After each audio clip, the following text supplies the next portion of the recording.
Voici la vidéo du document à savoir numéro 4, squelette carboné saturé et insaturé, qui sont deux termes donc en opposition. Le squelette carboné représente l'enchaînement des atomes de carbone d'une molécule organique. Une molécule organique, c'est une molécule constituée essentiellement d'atomes de carbone et hydrogène. Ce squelette est dit saturé si toutes les liaisons entre les atomes de carbone sont simples et en absence de cycle. On verra ce que c'est un cycle dans l'exemple juste après.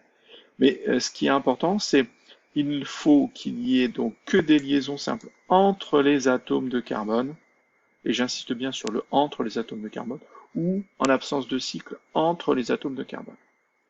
Dans ce cas, donc, le squelette carboné est dit saturé.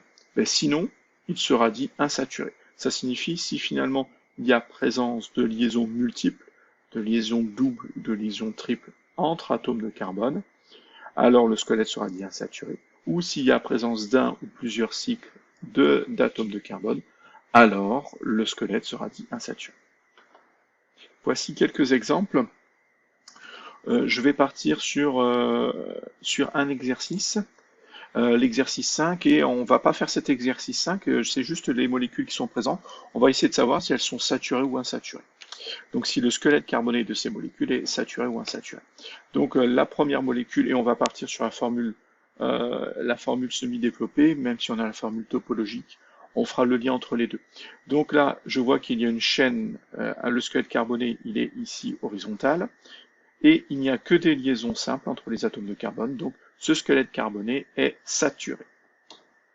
Ensuite, pour la molécule B, on va avoir donc le squelette carboné, il est aussi horizontal, là, vu que là on a un atome d'oxygène, un atome d'oxygène.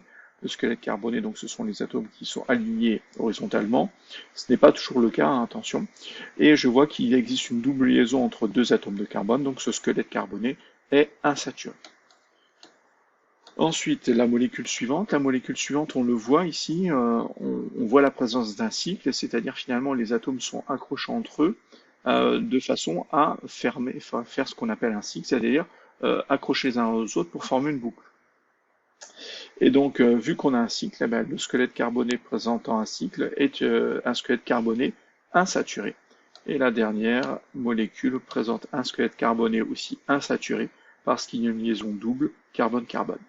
Donc il aurait pu y avoir aussi des liaisons triples, hein. Ça existe, et il peut y avoir plusieurs cycles. Il peut y avoir des cycles à 6 carbones, des cycles à 5 carbones, ou plusieurs cycles au sein d'une même molécule.